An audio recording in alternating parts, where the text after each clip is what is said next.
एक बार आजमगढ़ में आवन हो दे हम ठन उतार लालगंज महनाजपुर में मिलन हो दे हम गरमी उतार।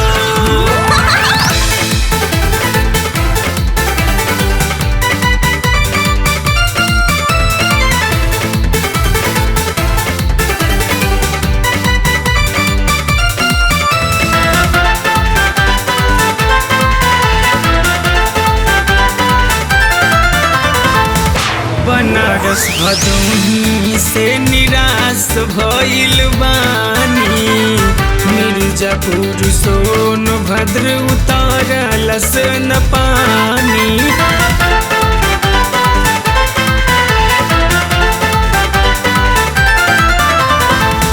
बनारस भदोही से निराश भइल बानी मिर्जापुर सोनभद्र उतारलस न पानी। जिला चंदौली में झूठ तो ही गईलू लगल नहीं तोहरो जुगार।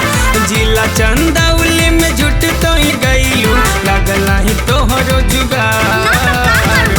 एक बार आजमगढ़ में आवन हो खुली तोहरो सलवार तारावा बजारिया में मिलन हो देहब पोनिया निकार।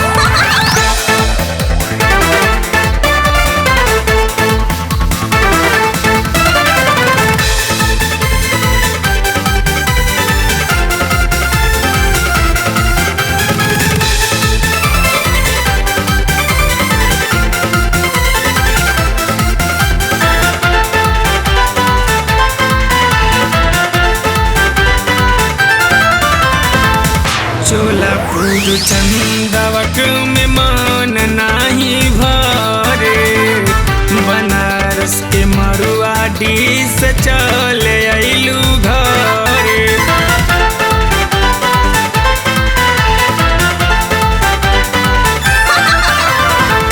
चोलापुर चंदवक में मान नाही भरे बनारस के मरुआडी से चले अइलू घरे। जौनपुर मरियाऊ जवानी लेके गईलू घुमलू सैदपुर बाजार। जौनपुर मरियाऊ जवानी लेके गईलू घुमलू सैदपुर बाजार। एक बार आजमगढ़ में आवन हो मिली मोटा हथियार देवगांव बजारिया में मिलन हो देहब पोनिया निकार।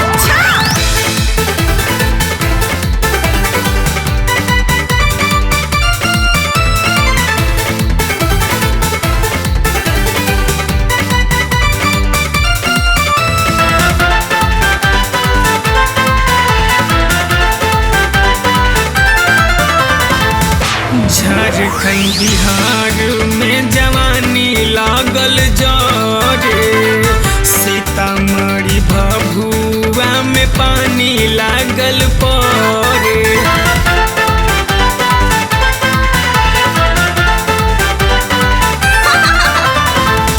झारखंड बिहार में जवानी लागल जरे सीतामढ़ी भभुआ में पानी लागल परे।